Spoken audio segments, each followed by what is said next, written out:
তো নমস্কার ভিউয়ার্স, আজকে আমি আমার একটা পাম গাছ, এই পাম গাছটাকে আমি আজকে রিপোর্টিং করবো বলে তুলেছি।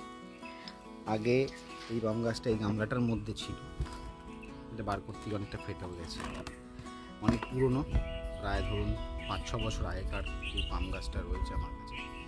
এই পাম গাছটাকে আমি রিপোর্টিং করবো। তো প্রথমে উঠিয়ে দেখছি গামলা থেকে প্রায় বেরিয়ে এসেছিল, নিচে শেকড়ে মাটি একদমই নেই, অনেকটা বালি মাটিতে আমি এটা বসিয়েছিলাম, অনেকটা গ্রোথ করেছে গাছটা। তো আজকে আমি এটা রিপোর্টিং করব। তো প্রথমে আমি এটার গোড়া যেগুলো আছে সেটা আমি আজকে এখন কাটার পর প্রথমে নিচের দিকে দেখতে পাচ্ছেন কতটা শিকড় হয়েছিল, এইটাকে আমি একদম কেটে আপনাদের গোড়াটাকে ঠিকভাবে কেটে আপনাদের আমি দেখাচ্ছি।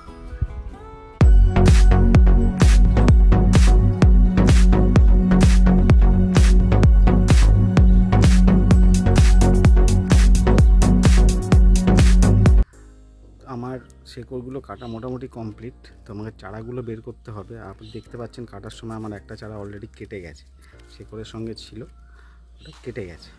এবার আমার এই বড় চারাগুলোকে আমাকে বের করতে হবে।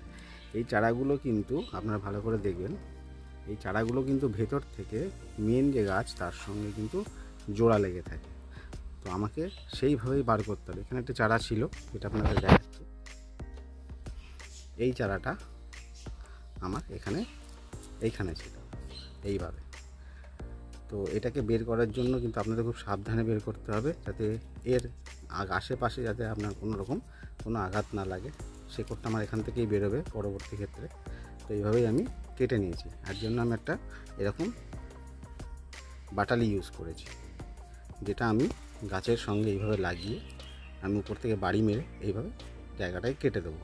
কেটে দিলে সেটা আলগা হয়ে যাবে এবং বেরিয়ে আসবে। এখানে অনেক ছোটো ছোটো রয়েছে, এগুলো আমার কোনো সেরকম কাজে লাগবে না, মানে এগুলো বাঁচানো সম্ভব হবে না সেরকম, বা হলেও পরেও সেগুলো কিন্তু ভালো গাছ হবে না। তো আমাকে এখন এইটাকে বার করতে হবে। এখানে একটা বড় গাছ রয়েছে, পাতাও বেরিয়েছে। তো এটাকে বার করার জন্য আমি এখান থেকে বাটালি দিয়ে কেটে আলগা করে, মাটি আলগা করে তারপরে বের করব। তা দেখতে থাকুন বন্ধুরা। আপনারা যেটা দেখাচ্ছিলাম, এই যে গাছটা বেরিয়ে এসছে, ঠিক আছে, এই গাছটা বের করতে পেরেছি আমি চারাটা। এই যে কোথায় দেখুন একদম গোড়ার দিকে এটা ছিল, এইভাবে এই জায়গাটা এটাও ওখানে লেগেছিল, ওটা আমি ওখান থেকে কেটে মাটিটাকে হালকা করে আলগা করে টেনে বার করে দিয়েছি। এই যে এইভাবে ছিল, ঠিক আছে। এবার আশেপাশে যে চারাগুলো আছে কিছু কিছু আমি বাদ দিয়ে দেবো, বড় বড় চারাগুলোকে আমি রেখে দেবো। তো দেখতে থাকুন পুরো ভিডিওটা। এই গাছ কিন্তু সবার বাগানে সবাই লাগায় না, কারণ কি এটা প্রচণ্ড কাঁটা হয়, দেখতেই পাচ্ছেন খেজুর গাছের মতো কাঁটা হয়। সবাই কিন্তু এই গাছটা লাগায় না, যেহেতু এটা অনেক বড় গাছ হয়।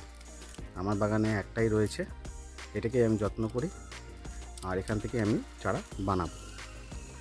তো দেখতে থাকুন। তো ভিউয়ার্স দেখতে পাচ্ছেন গাছটা আমি লাগিয়ে দিয়েছি সেন্টার করে, প্রত্যেকটা ছোটো গামলা লাগিয়েছি এবার, যাতে গোড়াটা ছোট থাকে এবং গাছটা বড় হয়। তো আমার জল দিয়ে পুরো গাছটা বসানো কমপ্লিট হয়ে গেছে। পাতাগুলো এক জায়গায় করে বাঁধা ছিল বলে এবার পাতাগুলো এক জায়গায় হয়ে আছে। তো দেখতে পাচ্ছেন, আশা করি আমি পুরোপুরি ভিডিওটা আমি আপনাদের দেখালাম না পটিং করার পুরো, কারণ কি আপনারা জানেন যে গাছ বসাতে গেলে কী কী লাগবে না লাগবে, তাই জাস্ট আমি আপনাদের বসিয়ে আমি দেখিয়ে দিলাম। যদি ভিডিওটা আপনাদের ভালো লাগে নিশ্চয়ই আমার চ্যানেলটা সাবস্ক্রাইব এবং লাইক করে দেবেন। Thank you.